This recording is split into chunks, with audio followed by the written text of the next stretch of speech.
That's a good question, but I would probably propose that for another 90 minutes, because I think today maybe we can make good progress on making some of the items working group items. So, but yeah, let's maybe the last 5 minutes of the session we can revisit your question. It's a good one, and yes, we are a little bit behind milestones.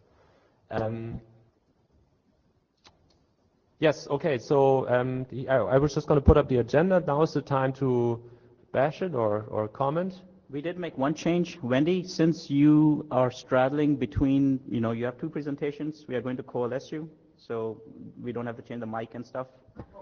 So when you present your unified approach to properties, then just stay put and present incremental updates, and then we go on to Sabine. Okay. So is the agenda okay with everybody? Anybody wants to bash it? All right, then Michael. So, Michael, did you upload, did you send us an update lately, or do I have the, okay, then I should have a, okay. Everybody gets me. Okay. Okay.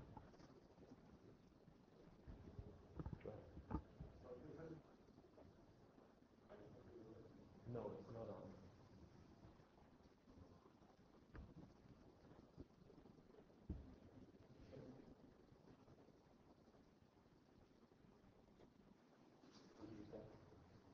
This one, or I think I was in this room on Tuesday as well, and we used that one. Does that work? Yeah. So this is actually an old chapter item, so it was out there for a long time. It's the deployment draft, which I edited, or basically I got added as an editor a couple of IETFs ago. So next slide, please. It's not showing. Actually, the beamer froze, the projector froze. I don't know what happened. My PC shows the next slide. Okay, that's strange. Okay, so what basically happened since the last update of the draft is that Sebastian and me went through the whole document again. There were some open issues that I mentioned in the last meeting, and we took the effort to basically try to address all issues that are out there. And on the slides here, I basically mentioned all the things that we changed. I also copied this to the mailing list, so I'm probably not going through all of these changes in details. As I said, the high-level thing that we did is we went once again through all the document, and we tried to change the things that were outdated there. Most importantly, there were some changes since the protocol spec is outdated. The terminology in the draft was outdated, and we fixed this. We added better wording in the introduction text to somehow reflect different ways how one can deploy Alto. So this should be more generic now than it was before. Next slide, please. We have now some better explanation in the draft where the Alto topology comes from. Obviously, that's not part of standardization here. But still we mention a couple of potential data sources such as BGPLS or other ways how the topology data can come from. We mentioned that there is a policy thing, so this is just to give an overview over the problems that somebody has to solve if he basically deploys Alto. Anyway, it's an informal document, so it's just providing some hints of the issues that have to be solved. And then I added a new section that basically tries to summarize what is a little bit unique for Alto compared to other potential topology exposure interfaces, because we have at this IETF meeting, for example, a couple of discussions. So if somebody who wants to deploy Alto wants to wonder, so why to use Alto instead of another thing, so there's now a section in there that specifically stresses what makes Alto different, and I have here some of the characteristics. Is the focus on endpoints, is the focus on abstract topology, it's the cross-administrative domain exposure, and obviously that is a read-only interface. So this is maybe helpful in if somebody wants to evaluate Alto compared to other topology exposure solutions. Next slide, please. I improved the peer-to-peer text a little bit, so that text is pretty old, obviously. I tried to reshape it. There might be potential for improvement there, but if nobody is contributing any more to this, then I think it's reasonably good the way as it is. I improved the CDN text a little bit, adding one figure so that also it's somehow comparable to the peer-to-peer text. And again, as in my understanding, it's a good description of what one can do with Alto without going into specifics. And since the ABNO draft has a pretty long discussion of what Alto can do and how Alto fits into an overall picture, I decided that it could be a good idea to reference back that from here to explain again how it fits together. And this, okay, I think it's now an RFC, so this has to be fixed. But as basically the wording is somehow taken from that document simply to have cross-references between both documents. Next slide, please. The main thing that was missing was the security configuration section. That was pretty old and is referenced from the protocol spec, so that's why it's an important part of the document. As Sebastian in particular completely looked at this again, rewrote a lot of the text there. The original content is all there. There's a discussion about how to protect the Alto server access things. So this is what is referenced from the protocol spec. It's still in there, but we added a couple of other things that were also they are not comprehensively addressed in the protocol spec draft. For example, the implications of the fact that the server and the client are typically situated in multiple domains. So we talk here about trust boundaries and things like this, and this is something what's not comprehensively addressed in the protocol spec draft, because the protocol spec draft doesn't really address how the protocol is deployed. So in our opinion, it's a pretty good description right now, and then there are some final further edits simply since the draft was a little bit outdated anyway. So next slide, please. And that's actually the last one, at least regarding Sebastian and me. We have addressed all issues that we were aware of. We have not really received any further contributions, text contributions, and that's why, from our perspective, the document is stable now. We have addressed all issues, and we basically think that unless somebody comes up with new text or new suggestions what to add there, then I think it's actually ready to move forward. Okay, so this draft has been going around for a reasonable time, and at least the chairs believe that the draft is ready to be, working group last called. So I'd like to take a quick show of hum or hands or something that says if the working group agrees. So why don't we, it's a fairly small gathering, so why don't we raise our hands? Is it okay to move this work ahead for working group last call? Please raise your hand if you think so. That's a good majority. So we will move this ahead for working group last call. Yes, is anybody against moving for working group last call? No. Okay. So we'll move it and then push it ahead for the RFC stream. Okay, thanks. Thank you. Maybe for the note taker, that from our perspective that was clear consensus, and we're going to confirm on the mailing list, of course, but yeah. So next we have Hyven. Is this the current slide set, or did you send updates in the last? Everything uploaded. Yeah, but I didn't fetch in the last 2 hours, so it's okay. Okay.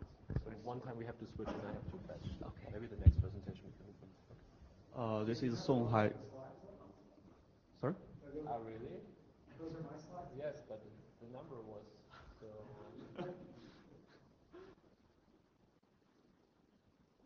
Yes, there we go. Right. Good one. This is Song Hai Bin. Lin Li asked me to present the slides as she could not make to this meeting as she is pregnant. Give her our congratulations. Okay. Next slide. So this document is about the extensions of the endpoint properties, and I will say something about the important points and the latest revisions. In this slide, you can see that the information can be gathered from the OSS or BSS. Information about the endpoint properties can be gathered from OSS, BSS to the Alto server, or it can also be gathered from the endpoint. But the information from the endpoint can be challenging because the endpoint might cheat the Alto server. That should be considered when you do this. And after the information has been collected to the Alto endpoint property has been collected, and the privacy level should be determined by the property itself and by the role of the subscriber, and also by the application type, as well as the ISP. So the final information sent to the Alto client, then he request this endpoint property should be through the access control in the Alto server. Okay, next slide. And the data model for the endpoint property we use three JSON objects to define the data model. One is name, the string name of the property, and next is the precision, a string from an attribute dependent set, and next is the content of this endpoint property. It could be a string, number, boolean, or any other JSON object. Okay, next slide. We categorize these endpoint properties to geolocation properties, node-related properties, and attached network properties, as well as subscription-related properties. And you can see some examples here. For example, the geolocation properties. There is an endpoint property called the geolocation. It represents a geographic location of the endpoint. And for the node-related properties, we have local capacity to represent the endpoint software or hardware configuration. And also we have a participating role property. It can tell the request about the whether the endpoint is a user or sitting server or a P2P cache or something else. The attached network properties, we have network access. You can get the information about the endpoint, whether the access is 2G, 3G, 4G, or DSL or something else. And the subscription, we give an example about the provisioned bandwidth. Yeah, so I have a comment. I think I made the same comment last time. But as chair, I want to remind that we have an Alto charter to not, convey dramatically changing information. So we don't want, feedback loops. That was one of the constraints when Alto got chartered. And some of the properties you have, like network access to 2G, 3G, 4G, that can change, within seconds, right? So it's just a comment. It's not a, Okay. I don't know what to do about it, but Alto has specifically been chartered not to convey information that can be used for real-time congestion control, for instance. That's not the case here, I guess, but it's something that changes. I think in the problem statement we have things that change in the order of magnitude of once per day, which clearly, if I have my mobile phone, the access network changes I think good much comment. more often. Yes, good comment. I think we should consider the more stable standards, not the transition. Yeah, I think by and large it's okay to discuss these here as you're working your way through feeling out how people are going to respond to them, so that's okay. But I think in the end you might want to consider, for instance, provision bandwidth leaks a little bit of privacy for the subscriber. Those that have more money can get higher bandwidth, for instance. So I think it's okay to discuss these right now as you're trying to figure your way through. But at some point, we need to take a look at the ones that leak some privacy or change on more than a day basis. Yeah, yes. Next. Here is just an example of network access endpoint property. And for the precision, we define the technology or the rank. If the precision is technology, we can ADSL, I think that is stable. ADSL, FTTH, FTTP, but 2G, 3G, we will improve the documents. And if the precision is ranking, we just use a number to. Just an idea. I mean, one thing that might be useful is actually the max. If I'm in a mobile network, the max access that my provider will allow me. For instance, in Germany, I have a contract that will only allow me 3G because, I'm not paying for 4G, and that might be important information for certain people to know, depending on, where I'm connecting or something. So the maximum that the provider allows is, of course, much more static. Of course, I can change it, but much more static than the currently connected network access network. That's good. Okay, next slide. So the latest revisions to this document is mainly the editorial changes, and there is a recent discussion about the geolocation endpoint property related to the NFV SFC use case, which may require to carry the endpoint property of the rank ID or server ID in the geolocation, which could be used for the SFF in SFC to optimize the traffic in the SFC network, as different virtual network functions can reside in different ranks or server IDs and in different places. So this information can be used for the traffic optimization. Okay, I think that's all. Next slide. I think we still seek for more review.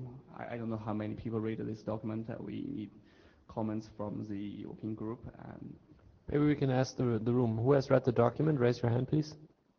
Okay. A couple of people. And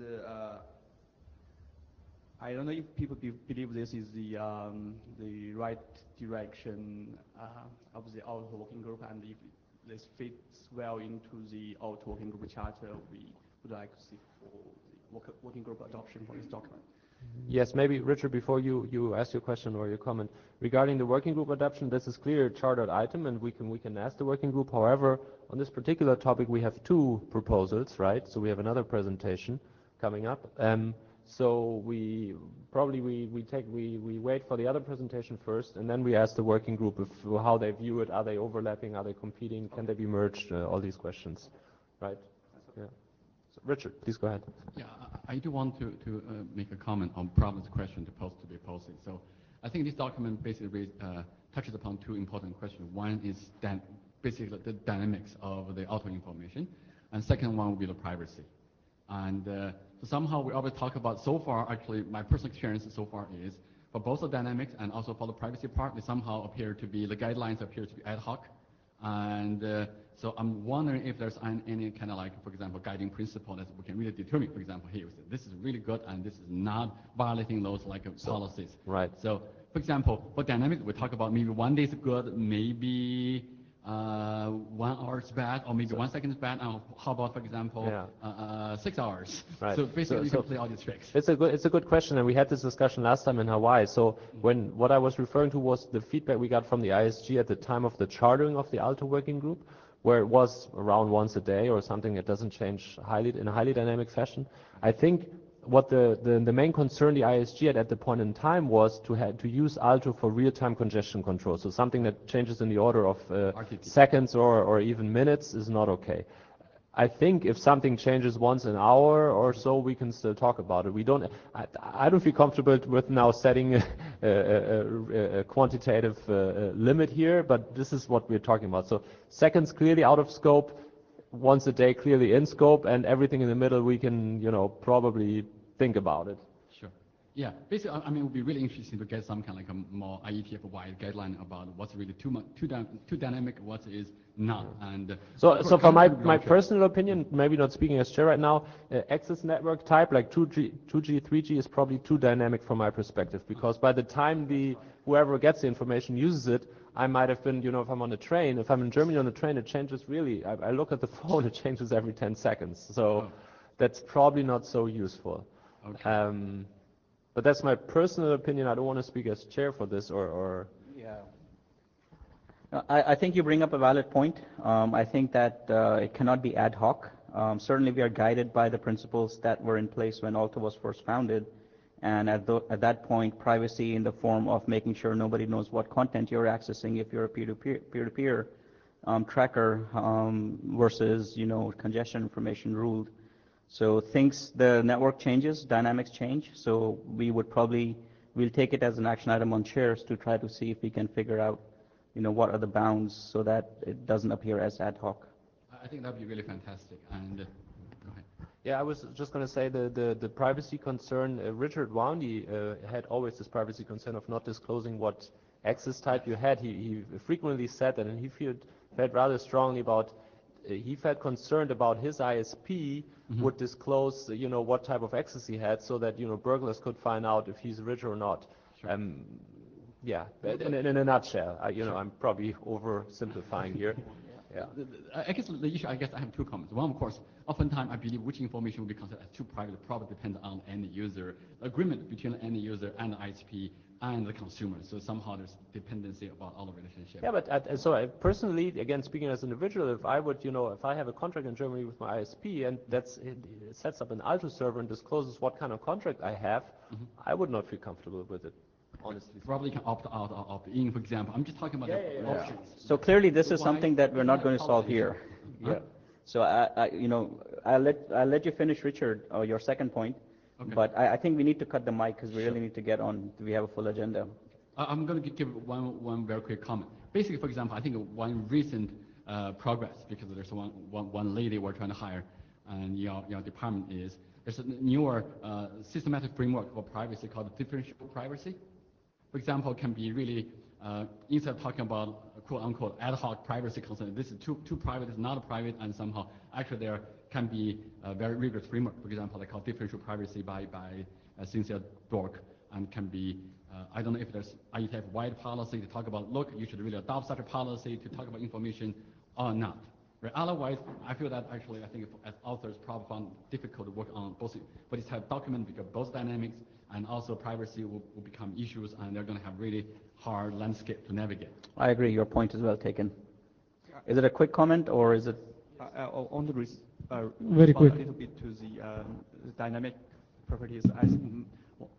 We may view that from another perspective. For example, for 2G, 3G, 4G, we can say the maxi and the wireless mobile access and my maximum access would be 4G like that. I think maximum is much better. Yes. Sergey Slovetsky Ericsson. I have a general comment on dynamicity. So I would like to second the previous speaker and comment that at last IETF meeting in Honolulu, there were similar comments from Jan on the ISG guidance. However, having checked the charter, I couldn't find any specific. If you look at the Alto problem statement, RFC 5693, you find specifics. So there are like the time, quantified time requirements on the update frequency, or? No, it says in the order of, say, a day. Yes. Yeah. Okay. Anything that changes in milliseconds is out of scope, but I think we really need to cut this out. So because we have days a full and agenda. seconds are very different, but okay, so general comment along those lines is that there is maybe the workgroup shouldn't mix technical requirements and policy requirements. Like, for example, the short or high frequency dynamicity could be used for other purposes aside from congestion control. One potential case in point could be CDN. Okay, thank you. Thank you. Thank you. Can we do the next presentation from your laptop and then I fetch? Next is Wendy.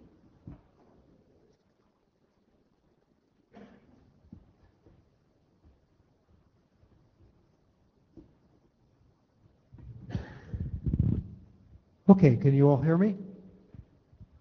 If you can't hear me, let me know, because sometimes I forget to put the mic right up next to my mouth.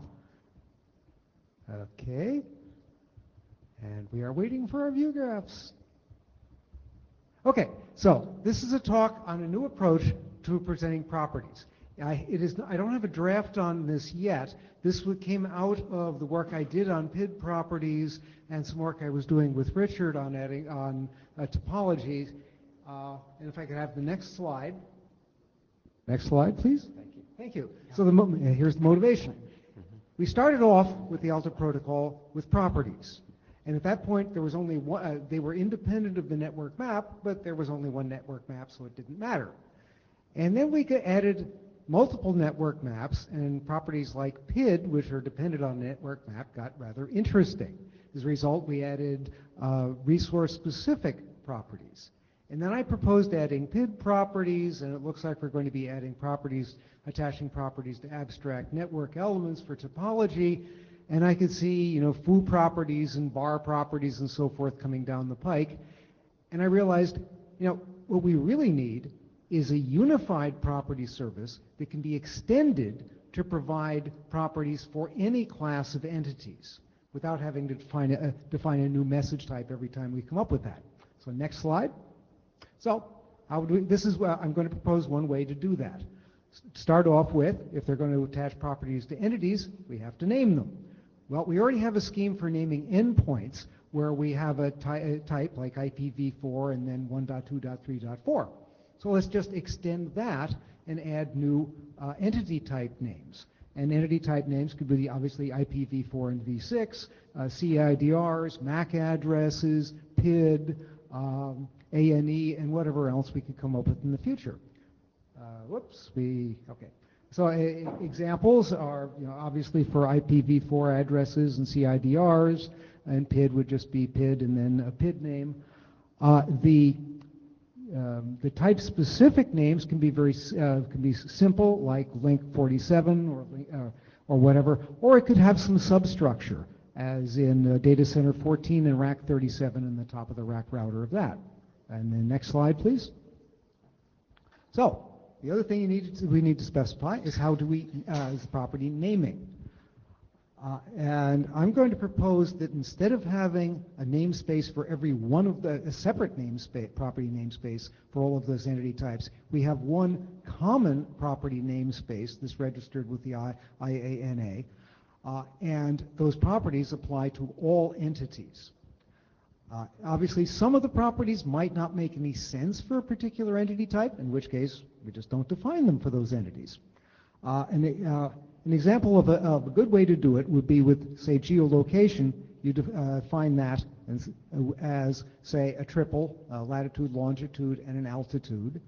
And for an actual point, like an endpoint, it's the specific location. For a collection of endpoints, like a PID or a CIDR, it would be some sort of centroid. It would still be a single point, but would be the centroid of that collection. A not so good way to define it would be to say that this property has for a single endpoint has the value lat, long, and height, but for a PID it would be a tuple representing the bounding box. Incidentally, your proposal for the geolocation would be okay, because in that the geolocation property has contained within it the format of the property. That's fine. What I want to avoid is a situation where to parse the value of that property, you have to know what entity type it's associated with. And of course, if you want to use private properties, you can do whatever you want. Next slide. Okay. So, given those two, we can define some two new resources in the Alto protocol. And these are modeled on the full and filtered network and cost maps. There would be a get mode service that returns a full map that has the properties for all of the entities, and a filtered service which would return some subset of properties and entities for subsets selected by the client. The IRD for each of those would specify the property names and the entity classes that that this service can handle, and it would return the cross product when it makes sense. And the server can define any combination of these property services, based on what combinations make sense. By the way, this means that theoretically you can define a full property map for endpoint addresses. Now, obviously there are billions of endpoint addresses, so that's potentially a problem. But in reality, a server is probably not going to have unique values for all 4 billion endpoint addresses, it'll probably only define a few thousand or 10,000 or whatever. In that case, the server can give a full map.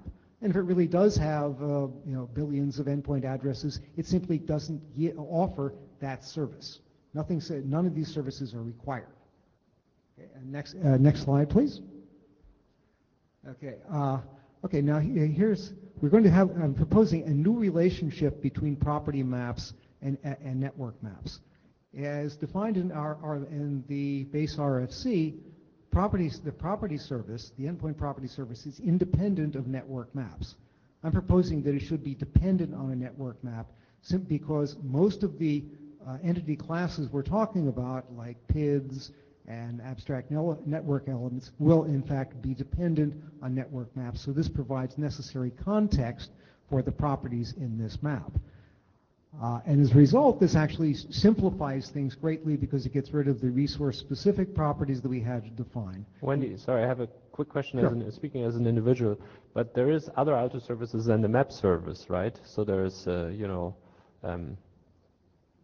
Right. how does that relate then if you tie it together?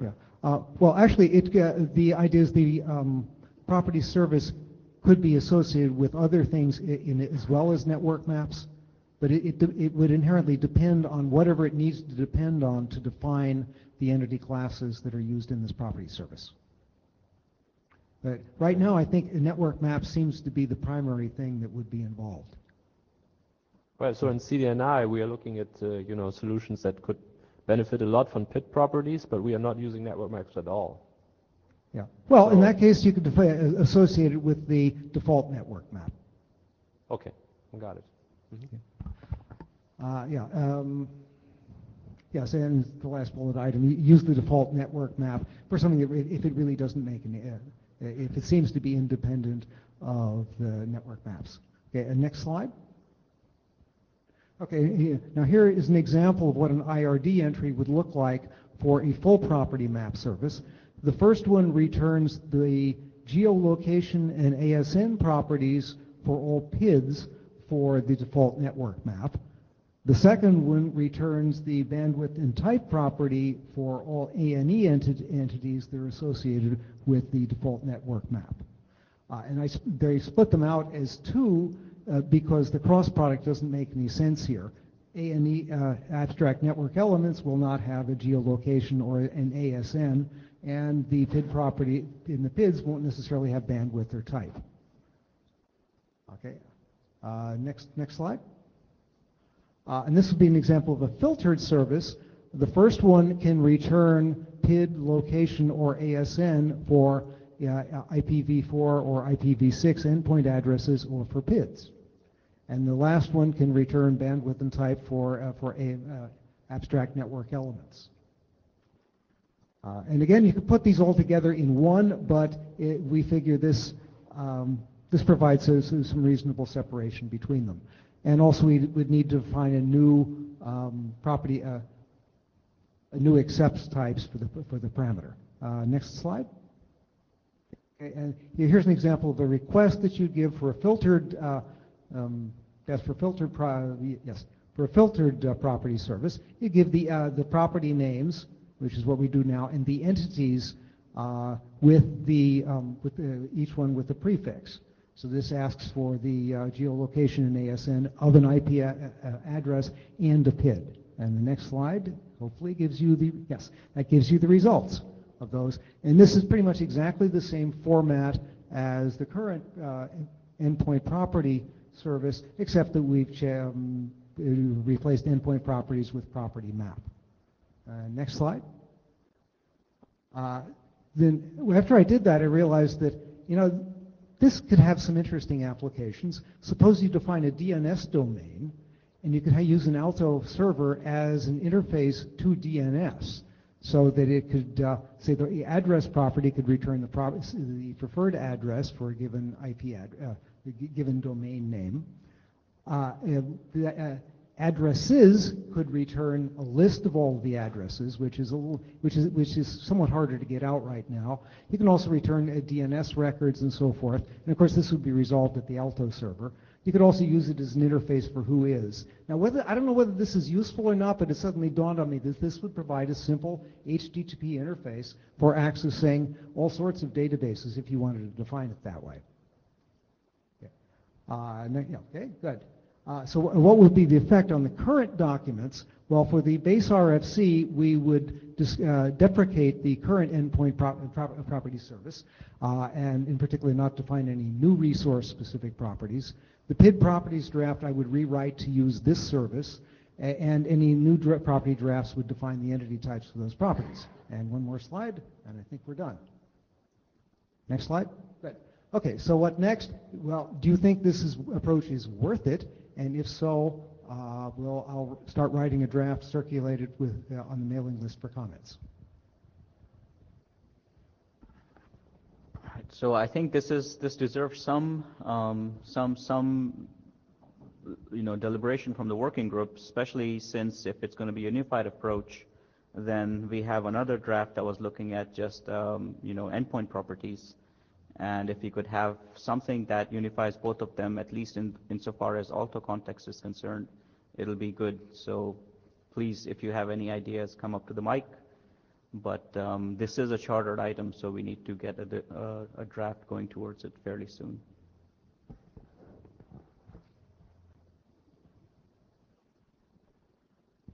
Either I really impressed you, or you're all just totally asleep. Maybe I can also clarify. As my understanding is that currently we have 3 drafts, right? We have the one that was presented first, then we have what you just presented, and we still have a PID properties draft. Well, yeah, the 3, okay, but they're orthogonal. The properties that he was explaining are completely orthogonal to this. Those are just properties to be used with something like this, and this and this would be a different underpinning for the PID properties graph that I was proposing. If you followed that. Maybe you can say it just one more time also Okay. for the working group. What is the exact relationship between all these 3 documents? The new endpoint properties are orthogonal to this. That would refer to just completely independent. It's just a new way, a new set of properties to be defined. For PID properties, there are 2 approaches. One is define new PID property services which are specific to PIDs and have no relation to anything else, in which case if we wanted to add properties to abstract network elements, we'd have to do the same thing for abstract network elements. The second approach would be to come up with, to adopt this as a general underpinning for property services and build the PID revise the PID property draft to use this approach. Okay, understood. Comments from the working group, please. So my name is Michael Scharf. So first of all, I think that PID properties are important, and there are 2 ways, as far as I understand it. I haven't looked at it earlier, but either of the 2 ways would probably be fine, but I think the PID properties are something that we will need sooner or later. So that's the thing. If there's a unified way of doing it, it might be better. I would have to look at the details. But what occurs to me is that we could, if we need really specific things, we could just add it to an appendix here. And so the question, I browsed over the documents, but what's not totally clear to me is how much overlap is to what I've been presented and what your PID properties and what you just presented. Is there no overlap at all? Then of course we could say, okay, we have just one document for new property types, endpoint property types, and we have something else for PID properties and the unified.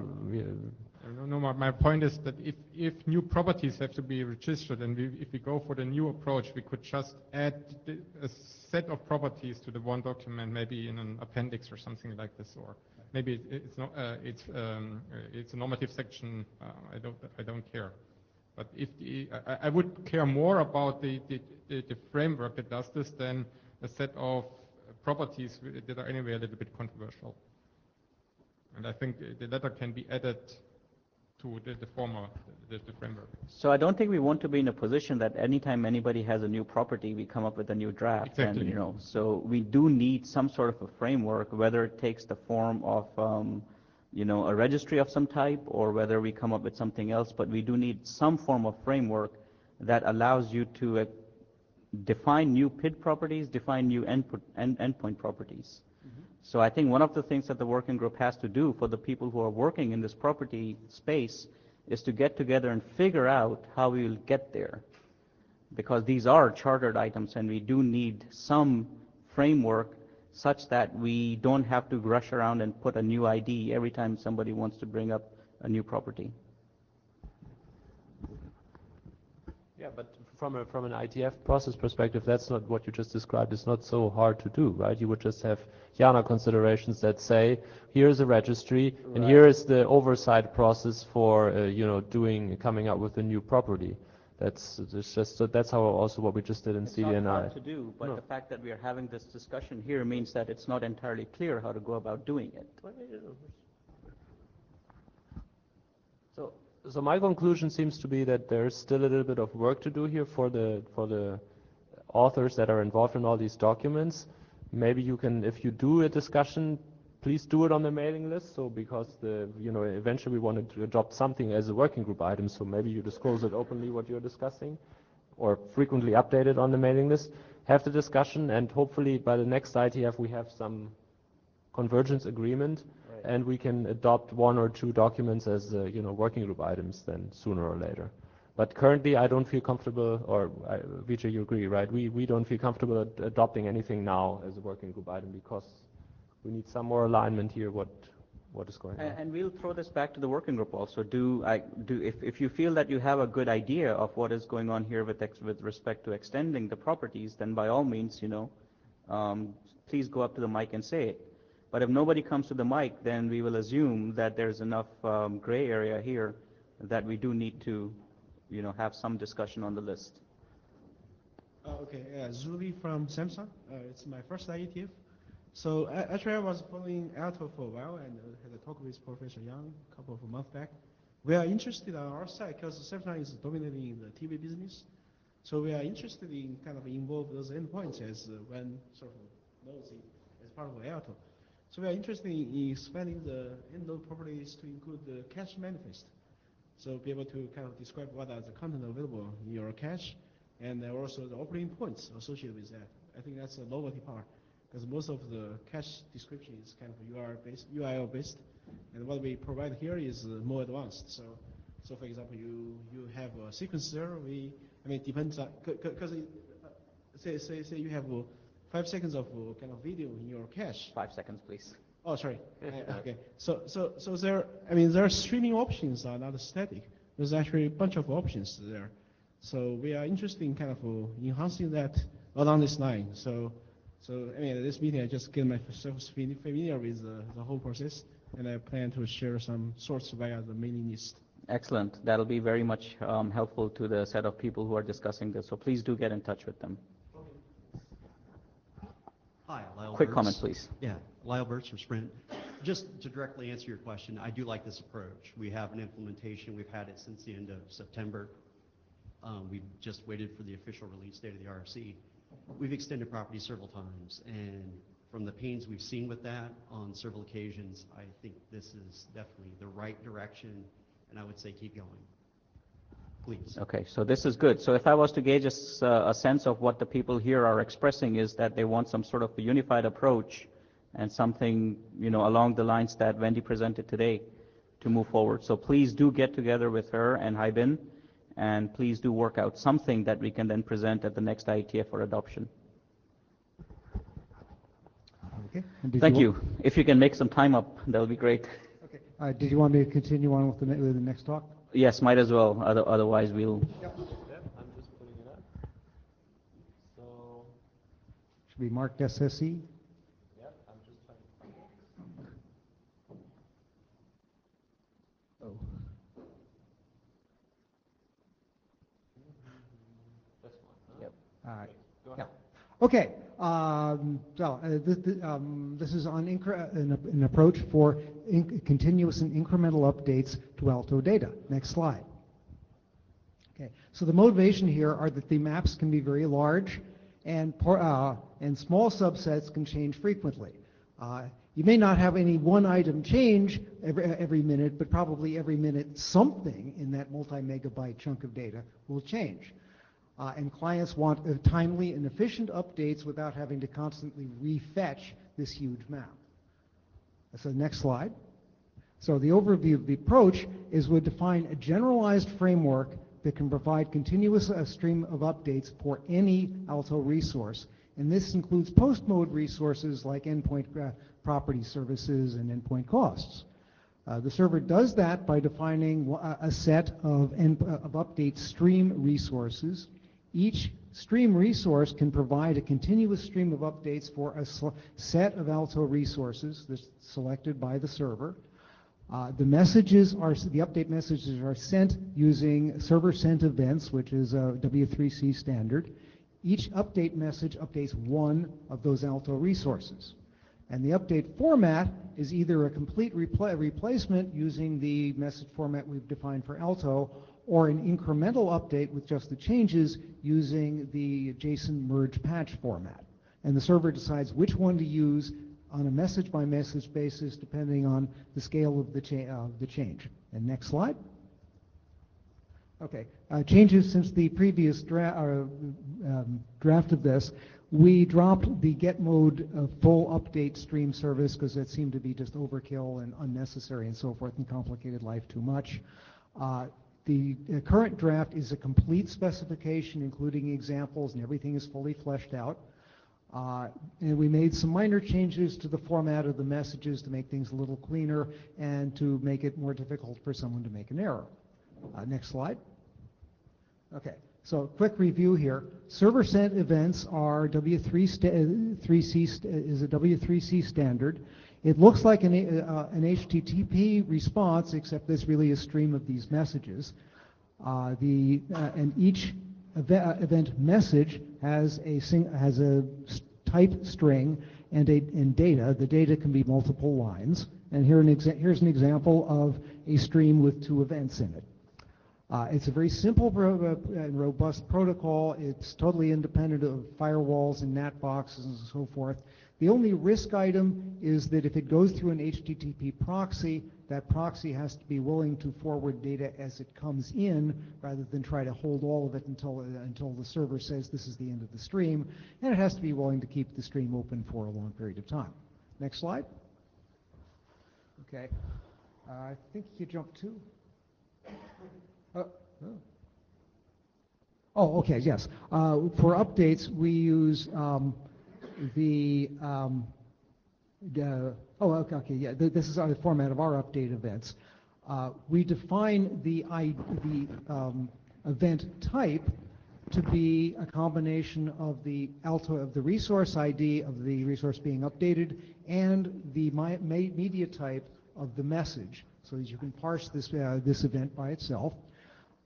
And here's an example of that. After the headers, it sends back the first event updates the routing cost map, and that is a full replacement message. And following that are 2 events providing incremental updates also to the routing cost map.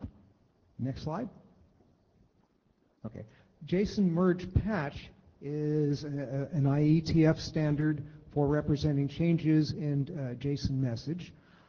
It's very efficient if you for nested JSON objects where the leaves are scalars like strings and numbers. Basically, the idea is you walk down the tree of name-value pairs until you hit a value that is not a JSON object, and then you replace that value. As an example, that is how you would change the cost from PID 1 to PID 2, and PID 3 to PID 1, and PID 3 to PID 3. And this is pretty much ideal for cost map changes and good for network map changes. Next slide. Okay, so we define a new service called an update stream, which is a post-mode service. The media type is given there, and that's is registered by the SSE folks. It accepts a media type that we define with the parameters the client specifies, and the client needs to specify the IDs of the resources for which it wants updates, which must be a subset of the set that's declared for this stream. The current version tag of any tagged resource that the client already has, any input parameters needed by any post-mode resources in this set, and also a flag as to whether the client is willing to accept incremental updates. Next slide. Okay, here's an example of an IRD entry. Media type and accepts are what indicates this is an update stream, and indicates which resources it can update. If you give you the next slide. Okay. There's some semantics here, but basically it says that if you're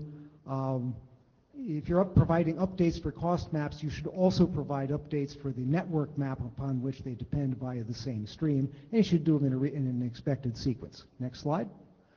And you can mix and match things, but the data has to be consistent if you get updates via several different sources.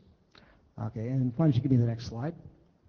All right, so here's an example of how a client would get updates to a routing cost map, and a network map, and it provides the tag that it has right now for the network map. And this stream can also return updates for hop count, but the client decides not to get that cost map. Next slide. So the server would respond with a full message for the cost map. It doesn't need to give the network map because the client already has it, and then it trickles in updates for the cost map, and then eventually the network map changes. We decide that's a big flag day, and the server sends down full messages, full replacements, both for the network map and the cost map, because it decides that's the best way to do it. Next slide. I think we need to. Okay. Let's do this, because this is important. Good. How many people have read this draft?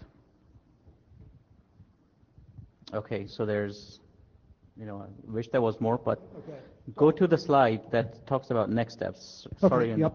Okay, back up.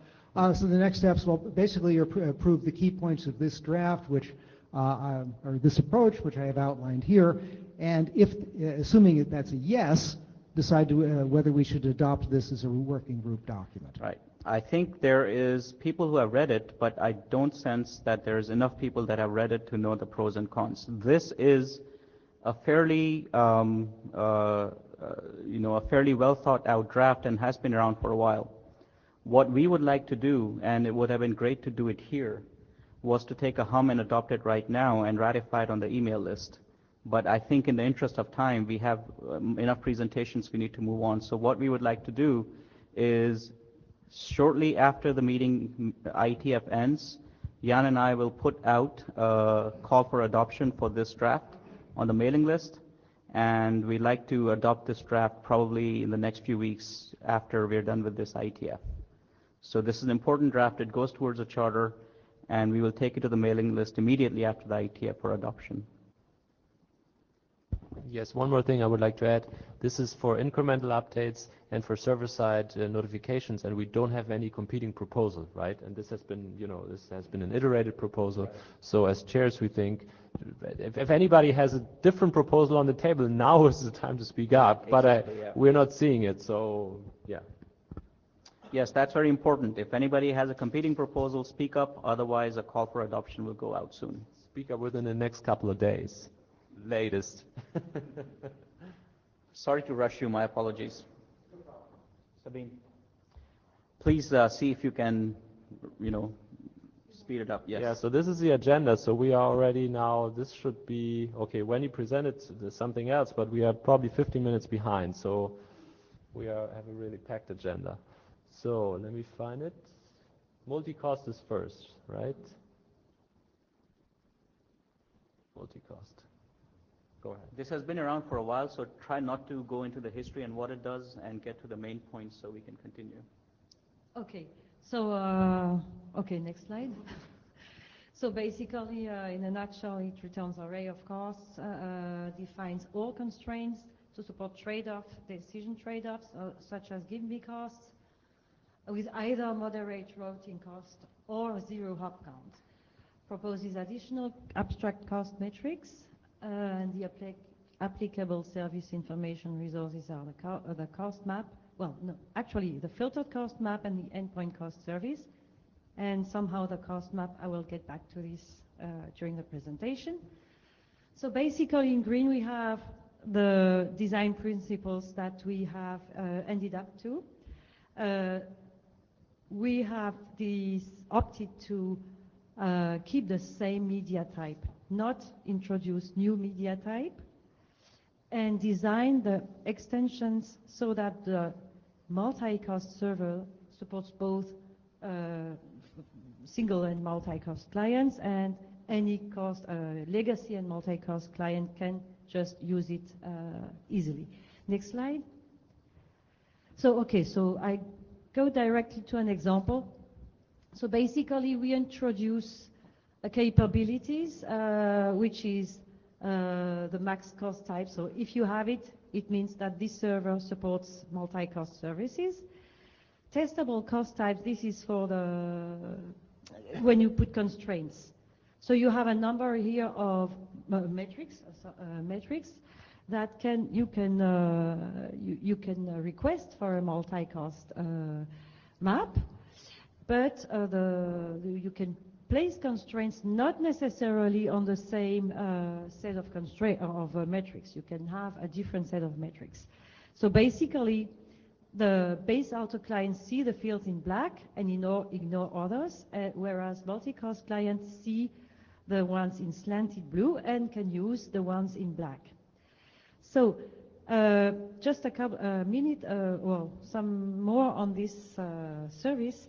Well, initially in the draft you will find the multicast map service, but we saw that base Alto client may have problems with this resource because this is a get resource. So it would not, as it was encoded in the IRD with a set of cost type names, it would not allow the base client to see which metric this refers to. This is why actually we have made the full cost map available as a request for a filtered cost map with a post request, where you just basically do not put any constraints on PIDs and on metric values. And referring to the base protocol specification, then the server will just drop you the full cost map. So next slide, please. So here is an example of endpoint multi-cost map resource in the IRD, basically the same as the previous slide.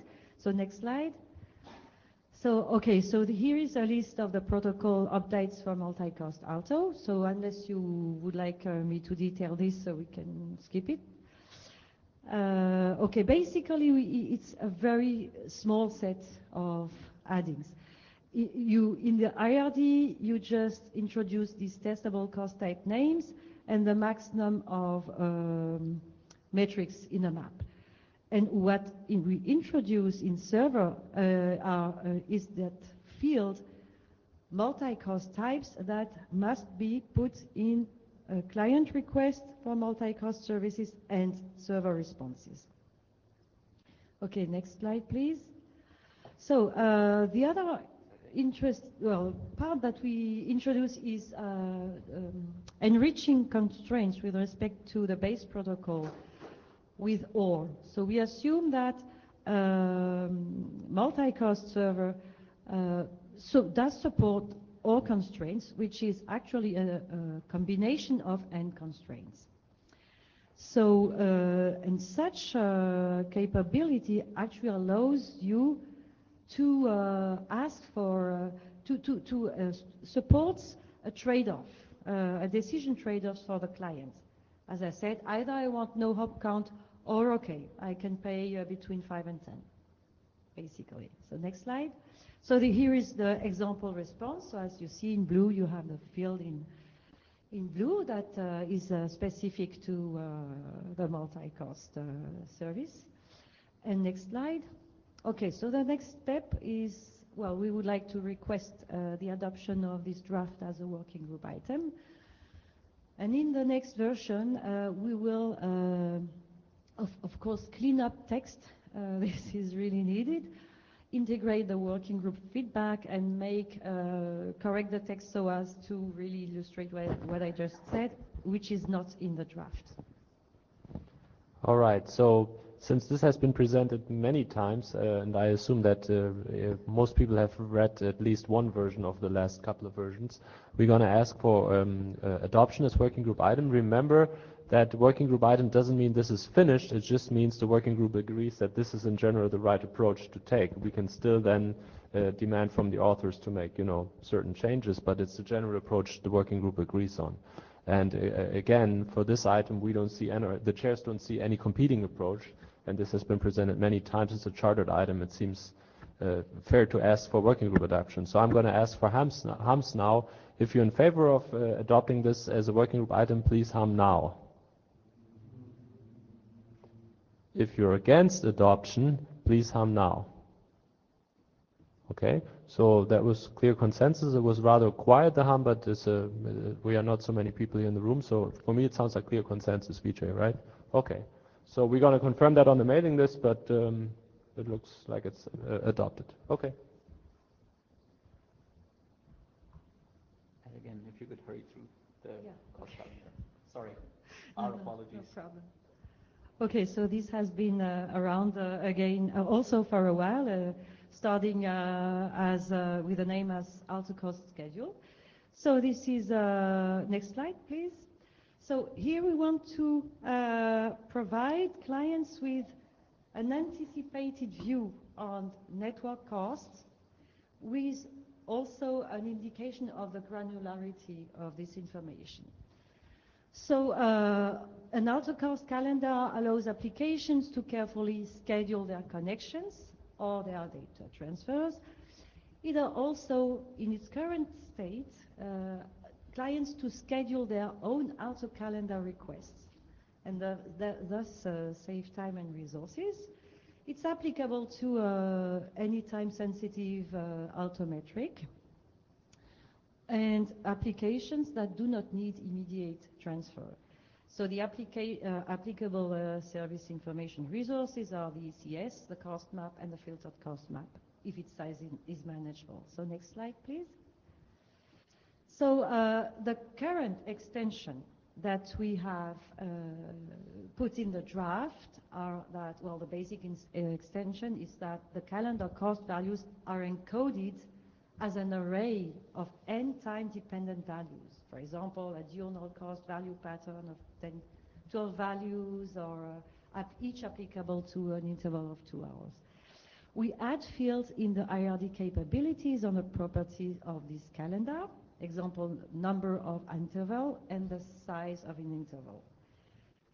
The IRD also conveys these properties in the meta of, these properties are conveyed in the meta of the Alto server responses together with the calendar attribute values.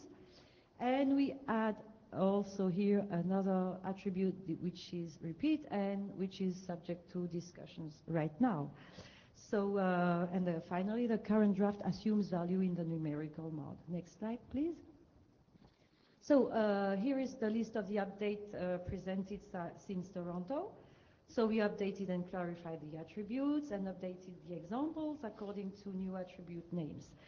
And I will now explain this example, and we need definitely the working group feedback on these proposals. Next slide, please.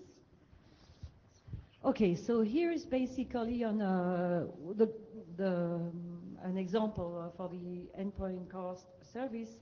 So in the IRD attribute, what we propose is that for this resource, okay, you put calendar as a cost mode. Again, this is to be discussed. Cost metric is routing cost. Description, and as for the description, we put these two attributes. I think we, I will speed up. Yeah, I think you need to go to the last okay. slide, So, because an example. it is unfortunate, but Well, okay, the slides are available. People can download them and look at them, so they're, Sorry? The slides are available on the Yeah, website, exactly. so people can look at them. Yeah, so you can read, you can just look I at think it. the biggest thing here is that this also has been a work that has been around for a while. So what we like to get a sense from the working group is that Well- go ahead, Sabine. Sorry, just for the discussion, I have listed discussion points here. So what there is now a discussion, and I would like to have the feeling of the working group against these two topics. What level of anticipation does a calendar support? Currently, we want the values over the next period of time and a sense of accuracy. Also, do we need to save client request and this repeat attribute? And the second question is, how can we or should we support cost calendars with values in other cost modes than numerical? For example, a string mode, a Boolean over time can be true, false. So how many of us are prepared to discuss these discussion items right now?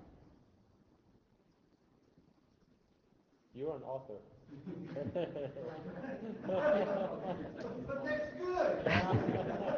How many non-authors are?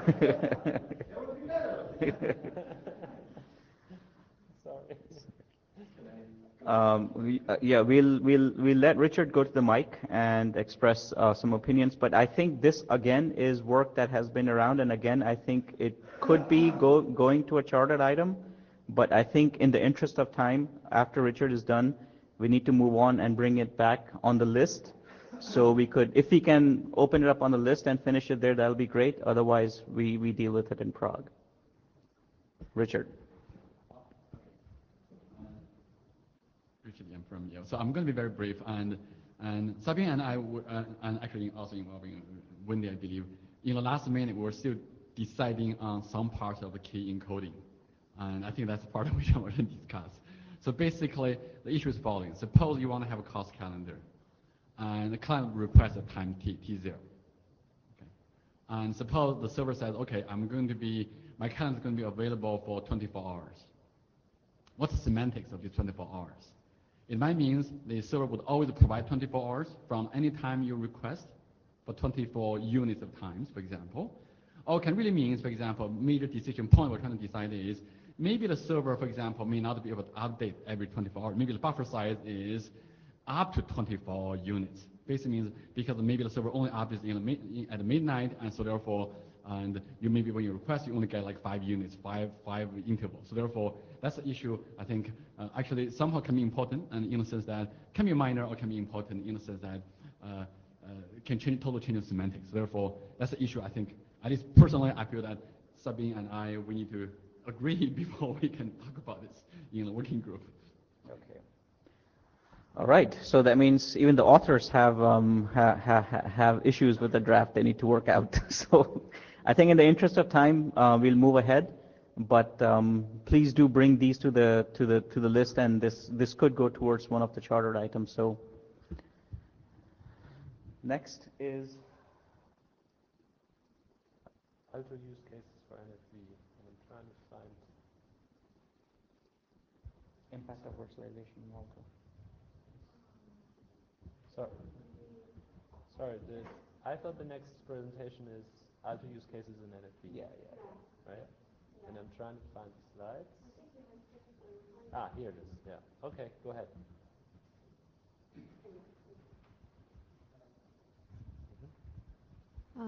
Hello, this is Fu Qiao from China Mobile. I would like to talk about kind of use case of the network function virtualization in Alto. The next slide. For this use case, I would like to propose 2 scenarios. The one is when some of the endpoints become VNFs, and the other is the Alto client maybe can embed it in the NFV architecture. And I would like to talk about the architecture and the interface between NFV and Alto server also. Next slide. For scenario 1, it's on the top. First, I would like to talk about some of the characteristics of the VNFs which may have influence to the Alto. Okay, great. First is about the service assurance. We all know that for our physical network functions, we may require 5 nines for the availability, but now for the virtual network functions, it is difficult to ensure this availability. And second is about the energy efficiency. There are reports saying that the NFV cloud potentially they can deliver up to 50% energy savings compared to our physical network functions. So I think these two characteristics should be aware of and also should be taken consideration of by the ECS. And third is about the portability. The VNF it has the capability to load, execute, and move across the network platforms. So this has an impact on the mobility and the network location of the service points. And following is the elasticity. VNF is capable to do the on-demand or automatic scaling. So the computing and network capability can be quite dynamic. And the fifth one is about the network infrastructure maintenance. Some of the VNFs can be bridged with the OVS, and the OVS can have the influence on the VNF performance. So when we're talking about to collect the network layer performance and availability matrix, we should not only consider the physical network, but also the Open vSwitch. And also there could be other configurations for the VNFs that may have influence on the performance. So the conclusion of these three is that the auto cost map and network map can become highly dynamic, and the cost matrix will also have larger variance depending on the configurations of the VNFs. And so this may also require the update of the southbound interface. The last one is about the VNF monitoring. In the NFV architecture, the VM and the VNF manager, they are capable to monitor the metrics of the VNFs. For example, the CPU, the memory, the packet loss rate, and etc. And all of this information may be very valuable to the auto client. So maybe Nano can become an information source for the auto server and client. Next slide. So for this scenario, I would like to propose two example extensions. First, it is about the geolocation. We know that the VNF it can composed of several VMs, and which located on several different physical servers. And the geolocation can also change due to migration and restoration.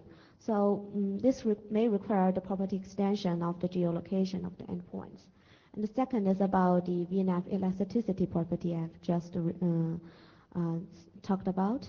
Imagine a kind of example like this. We have 3 endpoints, and one of them is the VNF. And when the auto client asks for the cost of these 3 endpoints, at this moment, the cost might be very high, and the VNF might not be the optimized one. But intelligent auto server might know that the VNF have the capability to scale up. So for solution 1, it can directly ask the VNF to scale up, and then it will feed back this cost to the auto client, and maybe the flow can go to the VNF. And for the second solution, some of the VNFs can do automatic scaling. So the auto server can just check if the VNF have enough CPUs and memories and resources to do the automatic scale up, and then maybe it will update the cost to the client, and when the flow go to the endpoint, it can do the automatic scaling up. Next slide. For scenario 2, I would like to talk about the use case of the service function chain in the virtual network. Suppose we have several VMs. In this case, we have 2 firewalls and 2 DPI. And now the service function chain control plane would like to deploy a service chain, which should first go to the firewall, then to the DPI. So you have multiple choice for the service paths. You can first go to firewall 1 and then to DPI 2, or you can first go to firewall 2 and then to DPI 1. So at this point, the controller may ask the auto server about the cost of a sequence of these endpoints rather than only one endpoint. The next slide. So at this point, we may ask for the extension of the auto endpoint cost parameters. The upper block shows the current one JSON code, and we think that we can extend the destination for 2 groups of the destinations. In this case, we have the first group indicates the firewall candidates, and the second group indicates the DPI candidates. And then the auto client can ask the cost of a sequence of endpoints which begin from the source and then following with the permutation of the group of destinations. The next slide. And in conclusion, I would like to talk about the architecture. From the above content, we can know that the manual can, on one hand, act as the dynamic VNF information provider, and on the other hand, can be an auto client for the custom map of the endpoints. So that's all. Thank you. Great, thanks for speeding it up. I think this is interesting work because this also leads to the properties discussion. So I think you would also probably, if possible, join the discussion with the folks that are discussing how to extend properties and see how these fit in there. Yeah, sure. I also mentioned that I will work with Lin Li's draft about this. Yeah. Perfect. Michael? Yeah, just want to echo this. This seems to me basically requiring 2 additional properties, so just create a registry and stop doing additional drafts for every single property, because this is simply solved by the registry. Yep. So please do get together. Okay, sure. Okay. Quick comment, can I? Really quick. You're intruding on your time, Richard, so. Oh, okay. Sure. So I do want to comment on the other side, which is extension on the ECS. Can you go back to one slide? Right. So I think this one actually will be very useful and can be very interesting in the sense that because currently ECS actually probably is one of the more widely deployed, relatively deployed service, because that's even in our setting we deploy ECS first because it's very simple to deploy without all maps. And here's mostly is trying to get visit a sequence of destinations, so therefore trying to enumerate all the combinations. And but my question would be, for this one, have you tried? And so one possibility, of course, is to use the current approach. Right? For example, the approach already we have, which is ECS.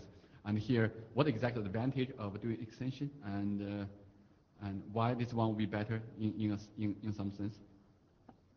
You mean maybe we can query using the current ones and then for query maybe for several times? Right. The first point is you mean you're adding times for the query if you use the current ones. And second, if you do the local optimization, it does not mean the global you've reached the optimization, because normally we can get the ranking only in the destination group, but you cannot you cannot compare with the other queries for the destination. I don't know if explain it clearly. Okay. We need to move Yeah. on. Okay. She? So you are Richard's student, right? Yes. Okay, so be mindful to keep him happy and make it short. Yes, I will. Hi, I'm Xiao Shi from Yale. I'll be presenting the Alto Young model. If you could just go to the second slide. So the motivation is that we would like a standard interface to allow authorized management apps, provisioning sources, auto clients, and maybe other auto servers to modify auto information resources, because the current RFC only allows read-only abilities. And one of the reasons that we chose the Yang/netconf approach is that it is fairly easy to implement using existing Yang tools, and the netconf protocol provides some extent of security and authorization abilities on top of the data store models. And next slide, please. So this is the proposed architecture for Alto Yang components. So as you can see, this big box over here is the server, and the regular part of the Alto server communicates with an Alto client via RFC 7285, and we have the Alto Yang server talking to the Alto Yang client via the netconf protocol. And those two clients are not necessarily different. They could be, two processes on the same client, for example. Next slide, please. And as for Yang model, it's a data modeling language that models data store for our Alto Yang server. It will allow netconf operations, particularly writing operations like edit config on the modeled resources, namely the cost maps, network maps, etc. And for netconf, an advantage of netconf protocol is that it uses persistent connections such as SSH, which will provide the desired authentication procedures. And given the goal is for the Alto Yang server is to provide the modifying abilities. We only modeled IRD, network maps, cost maps, and endpoint properties. However, we can provide endpoint cost services, but that requires a little bit more specification on how the actual Alto server chooses to implement endpoint cost. Next slide, please. So here's an example of the YANG model for cost map. As you can see, we added a tag for the cost map, which is not specified in the Alto RFC. We will talk about that later, and this is pretty much semantically equivalent to the full Alto cost map response, and it's fairly straightforward. Next slide, please. So this is the message that an Alto YANG client would send to the Alto YANG server to change the cost from PID3 to PID2 from, say, the original cost of 15 to 10 in my cost map 1. Next slide, please. We can do the same thing for post-mode resources such as endpoint properties. Next slide. So here, this message encodes two edits to the endpoint properties. The first one is to change the my default network map PID from whatever it is to PID2, and then this one adds a property to the private IETF example property. Next slide. So there are a few issues that we've considered in the design process. One of them is tagging. So in the current YANG model, every resource is keyed by resource IDs only. However, the tag should be generated by the Alto YANG server and hence should be read-only. So what we suggested is that all current versions of the resources are in the configuration data store with read-write access, while all the history versions are in the state data store. The config and state data store are defined in the netconf protocol. And the history versions should be read-only. And each time an Alto resources updates, the Alto YANG server will reinsure the consistency by checking the update operation do not include a write to the tag and will generate a tag for the resource. Next slide, please. And because netconf protocol provides a sort of the concept of a session with lock and unlock, we can keep a transactional log of all the updates and only commit when the updates provided by the update source reaches a consistent state, and otherwise we roll back. Next slide, please. And some brief experiences in terms of implementing Alto YANG. Using the code generation based on YANG models, we only needed like a few thousand lines of code manually written to get the basic functionality, so it's relatively easy to implement. Next slide, please. So for the next steps, we would like to specify the authorization scheme, basically pin down who exactly are allowed to update the information in the Alto server. We would love working group contribution and feedback, and potentially extend the charter to include this draft as a mechanism to allow modifications to the Alto resources. That's it. Yes, so you're mentioning a good point here. I was going to say that just for the working group to know, this is not a chartered working group item. This is what we used to call the Alto provisioning interface, and we are not chartered to do that. That doesn't mean we cannot discuss it, and it was a nice presentation. Thank you. I just wanted to explain that for people who are not aware of this.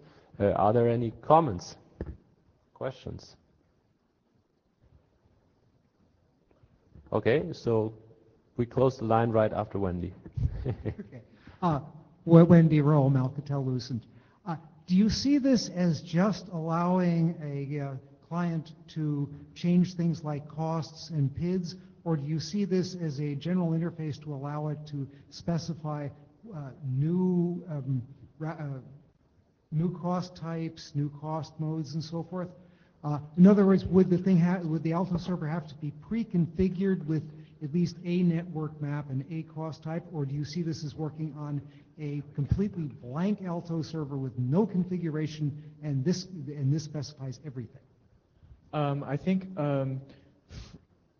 my current impression is that the Alto server would have all the pre-configuration of cost types, etc., and this is a modification mechanism. However, it could be easily extended to sort of adding new cost types, etc., if that makes sense. All right, so thank you very much. If people are in support of extending the charter, please discuss on the mailing list. Obviously, this is something that we need several people expressing interest in. Okay, so next I was just looking at the agenda. So we had already the presentation on incremental updates. We have 2 more presentations, and we have a little bit less time. So Richard, if you can make it in maybe 15 minutes, that will be much appreciated, because then we can have also the inter-alto presentation. And your presentation is this one here, correct? Yes, it is. Okay, I'm going to be brief, and most I'm going to talk about the topology. I guess that's the controversial, relative controversial part of the auto design. And I'm going to cover 2 documents, actually, on the mailing list. On the agenda, we talk about 3, but third one we felt that it's not ready, so therefore it was removed. So therefore, I'm not going to even touch that part. We felt that it's not ready to be discussed. Okay. Next slide, please. The overall, the major change and what we really did for the topology is, and actually by IETF 91, we had a single document on topology. And a major change, what we did was actually we modified that document and split it into 2. So therefore, we got 2 documents. And the main reason why we did that is the following: is we have one document and called Alto path vector, which is version 1 and version 00, and the other one is the generic topology, which is the node link graph, which is part of the working group charter. And actually, we spent most of the time in doing this essentially between these two IETFs to work on the path vector part of the document. And the path vector part essentially is focusing on path vector as an abstraction to convey abstract network routing topology. So we assume there's routing going on, and we want to be a little bit more focused to be different from I2RS, different from other topologies. So therefore, the focus is on routing topology, meaning routing is already given. And we also actually added that's a major addition, is we added a non-normative section on how path vector allows general application of the traffic scheduling, we show this generic, and so actually that would be going to be the main focus of what I'm going to talk about today. Next slide, please. Okay. So this is the first slide, and give people a bigger context about what exactly we're talking about for application layer multi-flow traffic scheduling optimization. And of course, this is still an example setting. And here setting is, for example, you go to enterprise, you go to data center, and so on. And you might have data center, you have computation, and you have storage, and you have network resources. Okay? And your job is really, for example, for a large network, you're trying to schedule all the jobs, large scale big data, map reduce, and so on. And you're trying to pick up, for example, which computing resource to use, and which storage resource to use, and which network path to establish, to use. So therefore, an application can have a pretty complicated scheduling job. And here the focus really is, and you assume already the path already given, so therefore job really is which path I'm going to use, and how much traffic I'm going to send along this particular path. So that's the problem we're talking about, and that's why that's a bigger context. Next one, please. The other one is a little bit too complicated to really talk about, to give examples, to really fully understand what our design is. And here is toy example, so therefore we can understand better, and that's in the draft. So basically for this particular toy example is, we have source 1 and the destination 1, the brown one, and we have source 2, and we have destination 2 over there.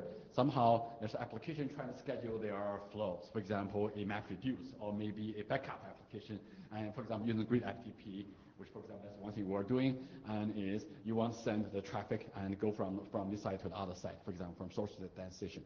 And you want to decide how much traffic at what transmission rate you're going to schedule all this traffic. They might be using UDP, and you might be using TCP. You want to reach the allocation. For example, TCP, standard fairness rate allocation, may not be what you really want. Okay, so therefore the question is, how do you really give enough information to allow application to do the scheduling? So that's the context now we're trying to focus in this paragraph. Next slide, please. Okay, so here is a framework which we want this working group to really agree and or maybe really get some sense about what exactly the context we're doing. And so here is a bigger context. So this is very important. We hope that people agree on this particular framework, and then we know how, that's the context how we design the topology framework. So the framework is following the application. You can have multiple applications. We're talking about one application. And this application has a set of key flows from SI to DI, S1 to D1, S2 to D2, S3, and so on, SK to DK. And for each source destination I, SI to DI, and the network has a PI, which is a path. We assume this path is given. And we are not going to go into, we're not I2RS, and so we're not going to go down a PCE, ask application, a network to compute new paths. We're not going to do it. We assume network already know about the path. Okay. Therefore, the problem really is for the application to compute the traffic volume XI on path PI. So you have all these flows you want to maybe an application overlay or maybe anything you want and so on. Is the job is you pick all these flows on every single path. Okay.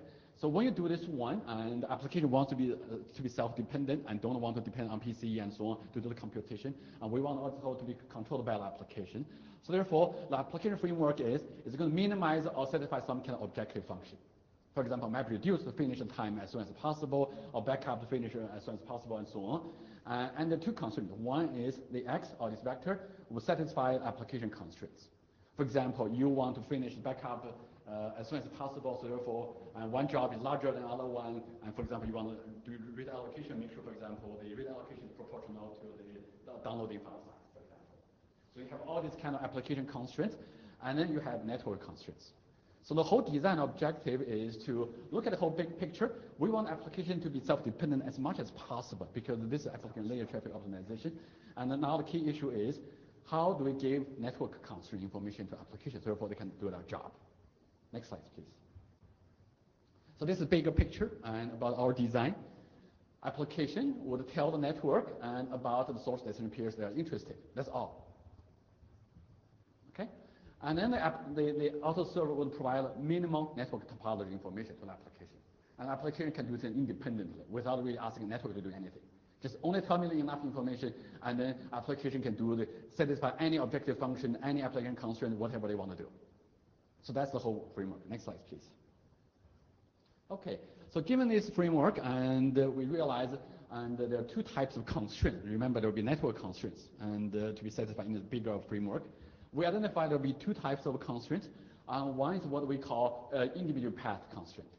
For example, the objective function might be x1, which is the traffic volume we put on path 1 from source 1 to destination 1, and you want to give x1 amount of traffic. And then for the second, for example, source destination pair, and you have this particular routing cost, and you times x2, which is the amount of traffic volume you put onto it. Okay? And you might say, okay, because of the way I want to finish my job, I want my x1, which is the rate I put into it, must be greater than or equal to 100 megabits per second, because that's the time I want to finish my job. Must be finished in 1 millisecond or whatever. We don't know. They have their constraints, and must be less than or equal to the available bandwidth for this particular path. This one is called individual path constraint, and the really great thing about Alto is all the cost maps and so on can handle this one really well. So this is actually very well designed. And now the major problem is we cannot deal with those guys, which we call coupled the path constraints. For example, one constraint which application need to satisfy would be for any link E in the network, and for any, for example, source destination path, if you use link E, and then your total traffic volume you all add up all together, and you don't exceed the link capacity. That's called coupled constraints. And so far in the current Alto, there's no way we can handle this. Okay, because this one we can handle very well, and this one we cannot. So the question is, to handle this one, we need to give it topology, because this essentially is topology because it involves link. So the question is, how do we really expose such a topology in a nice way? Therefore, we can finish the topology design work. Next slide, please. A very intuitive or dummy design is, okay, to satisfy all those coupled constraints, it gave an application all the topology.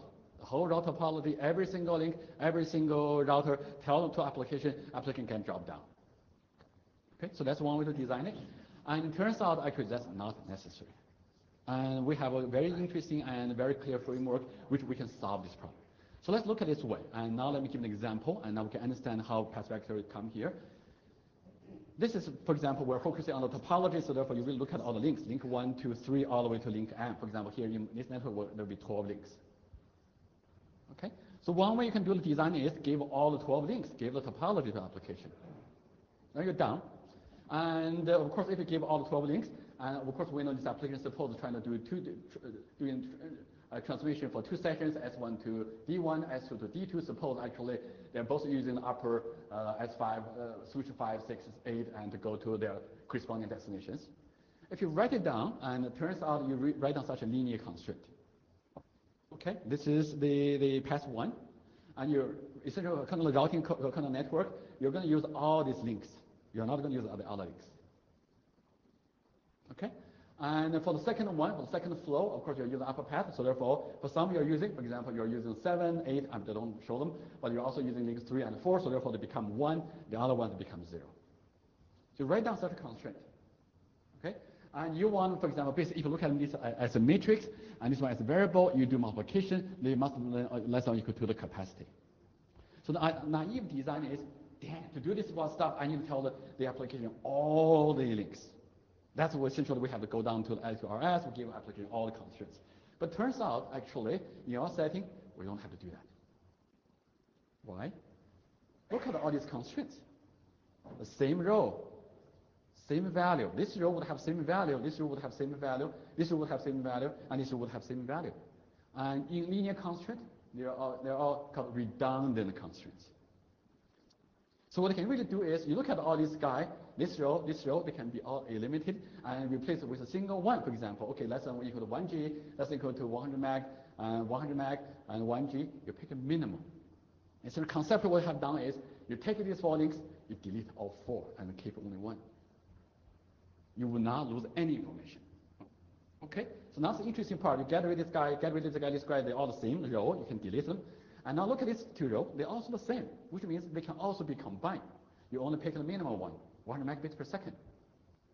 So now if you look at it further, you realize, okay, if this guy less than or equal to 100, and sum less than or equal to 100, that really means is actually this constraint is not necessary. So what does it mean? All these links can be deleted.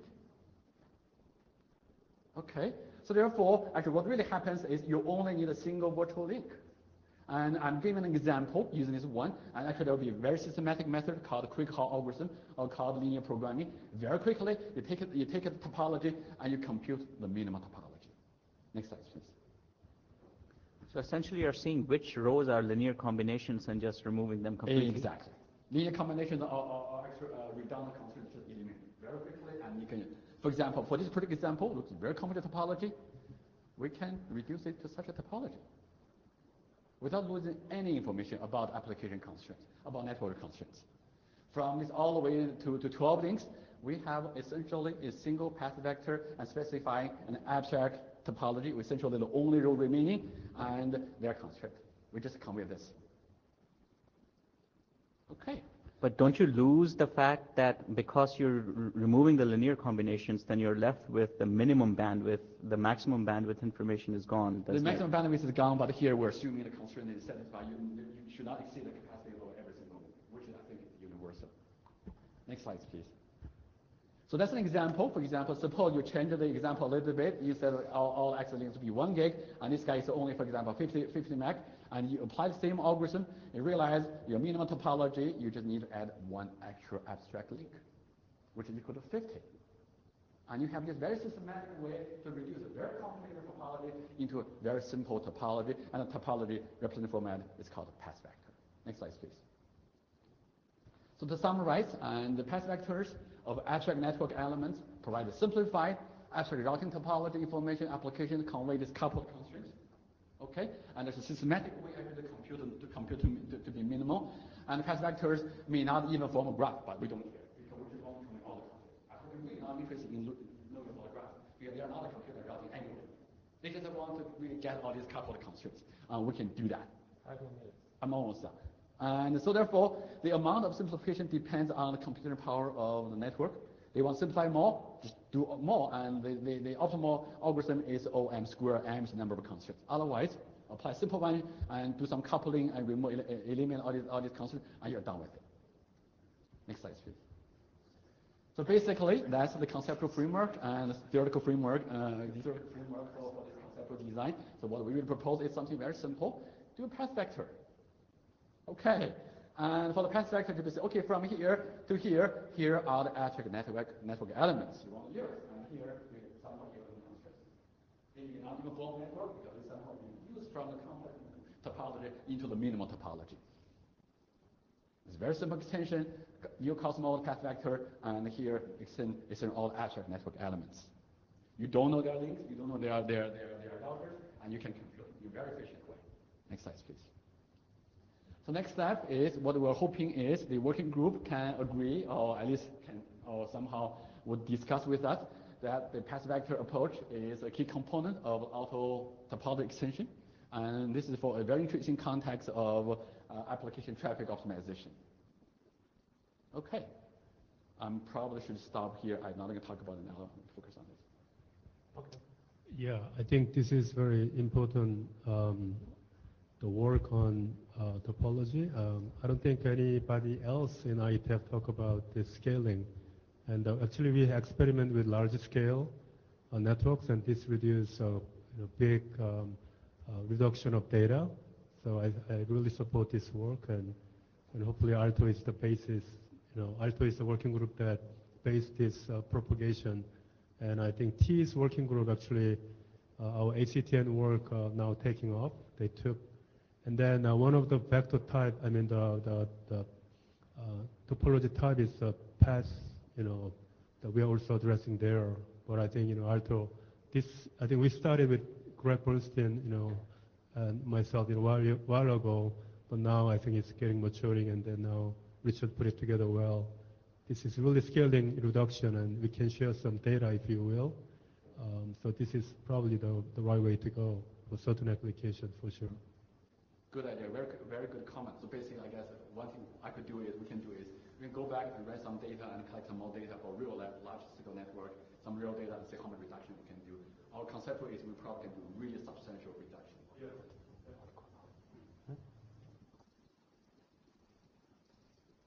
So my name is Michael Schroff. I just want to back this again. I think this is the right approach. It's abstract, it's endpoint focused, and I don't see a full overlap of this with other work going on elsewhere in the IETF. So I think this is really cool stuff. You want to comment? Any other comments from people who read the draft?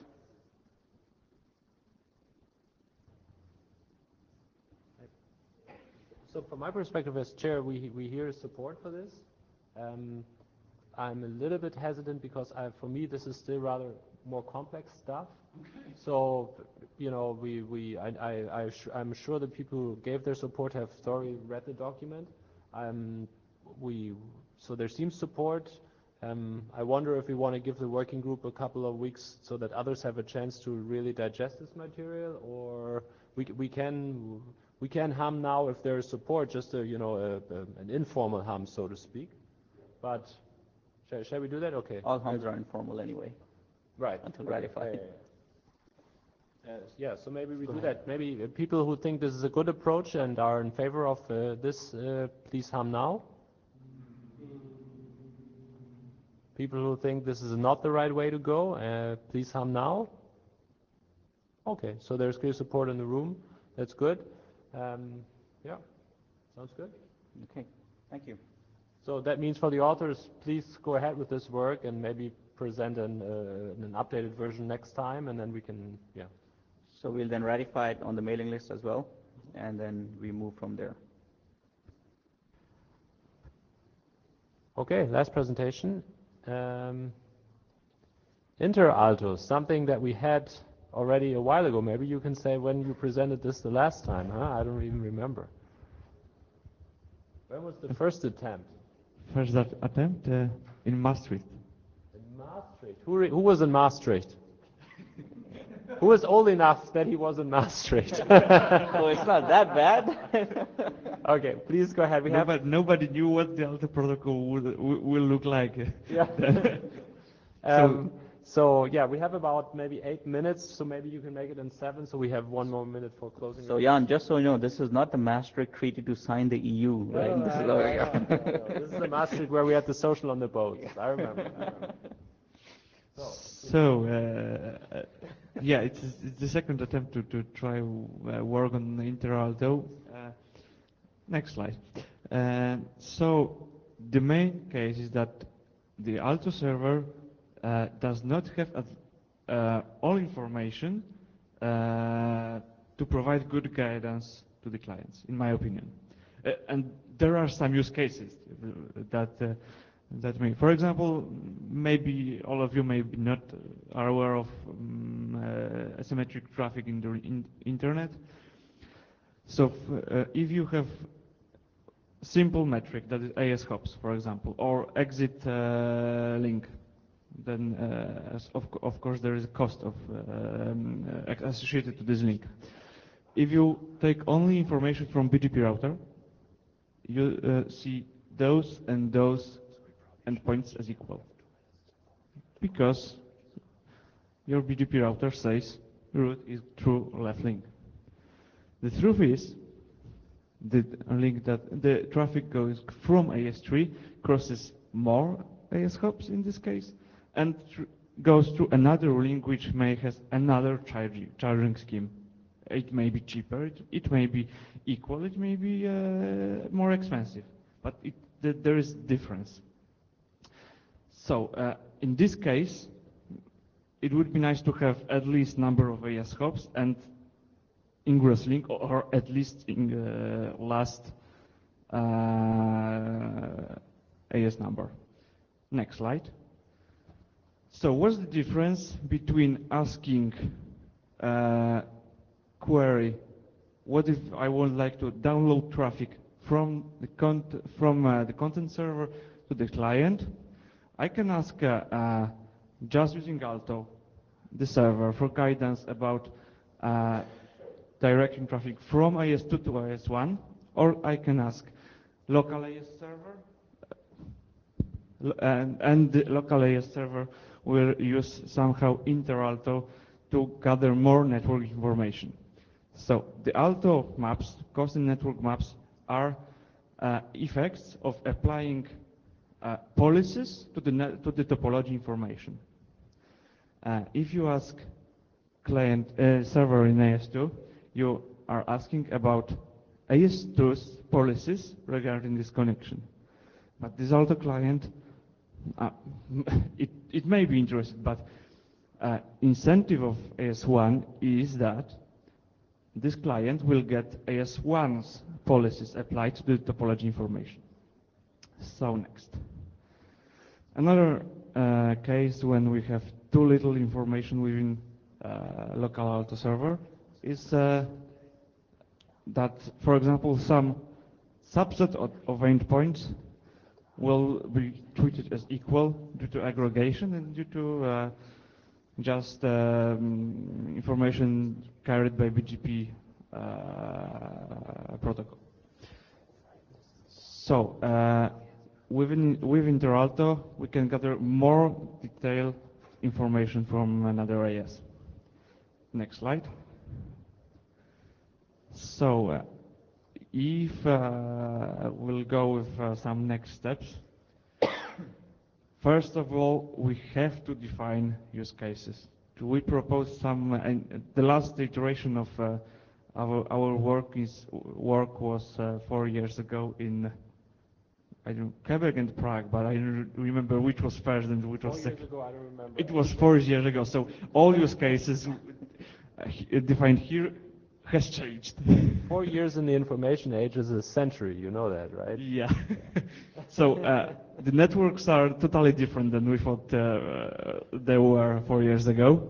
So everything which is within this draft needs rewriting, redefining, and also there are new use cases. For example, partition networks raised on the list a few days ago.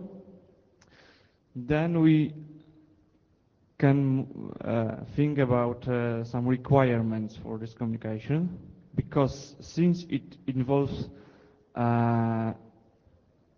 not sending information within one AS, but between ASs we have to do some work on some framework, and then we have to provide some requirements so the servers can interoperate. And then there's one of the most important thing. Suppose that, I don't know, XYZ group says we have a protocol called, or draft, called BGP XYZ that will do what do you need? That is provide topology information from one AS to another. Of course, if ISPs agree on confidentiality and so on. But can you assure that the Alto server will implement this draft, which will be implemented in 1% of the routers? No, you cannot. So we have to use protocols and formats that Alto server will for sure speak. That is, for example, HTTP, JSON, BGP, maybe IGP protocols, but I'm not sure what. Maybe some SDN specific protocols like OpenFlow, but not. We cannot assume that even the routers or another entities that Alto server will speak to will be speaking new protocols and there will be wide deployment of it. That's all. Okay, thank you. So we have 2-3 more minutes according to my watch. What I would like to have is an opinion from people in the room. This is interesting. Do we encourage the authors to continue? Do we think no? Maybe people can comment. We can also, have raised hands later on, but maybe some comments. Does anybody have a comment? Doesn't seem to be the case. Then maybe we can have a raised hands. Who thinks this is interesting work and should continue? Okay. So that means, the feedback from the working group is yes. So please continue and bring it back. It would be great if we have some impact, because we are academics with my team, and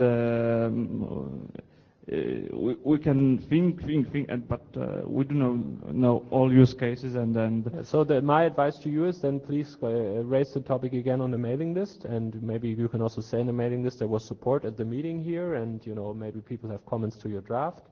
And then also maybe next time you can present again. I will remind though that this is not a charter working group item. So if you want to really progress this towards a standard or an RFC, you would need then to gain momentum that we can revise the charter, and for that we really need support from the working group, more than what we have now. So then that's a process you need to undertake. But it seems there's encouragement from the working group right now to do that. So yeah.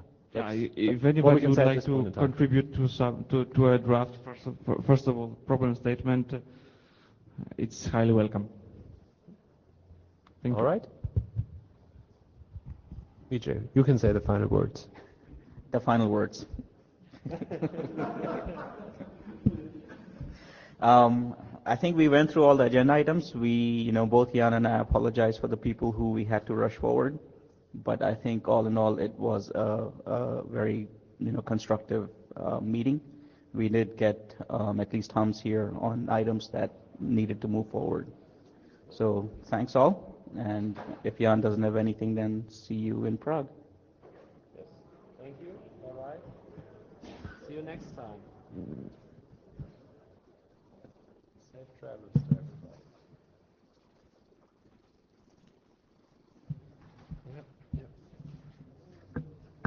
I think it was a very good session actually this time. It's you made also a very good agenda, very structured, it was good. I just put everybody that sent me. I think next time what we have to enforce more is remind people if they have a 10-minute slot, they cannot have 20 slides with all the detailed stuff. They should be old enough to know that, but. Oh, did everybody sign the blue sheets? I think they did. Do we leave them here or do we? I'll take them to the admins. Are you taking them? Well, I know you're confident. I'm very confident. You are here next? Huh? Oh, no. Good story. Let's say you're with DC. Broken many of your switches. I've broken many of your equipment. I'm very good at it. Well, no worries. Usually if I'm in production. Actually, I was going to ask you a few questions about this is the part that you're spring season. Shall we check that outside? Yeah.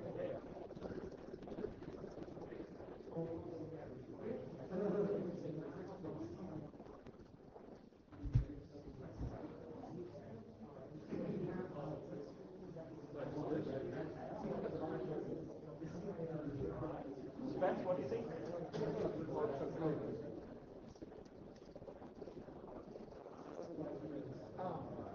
It was Sanger. That was like, we can't do that. We can't do that.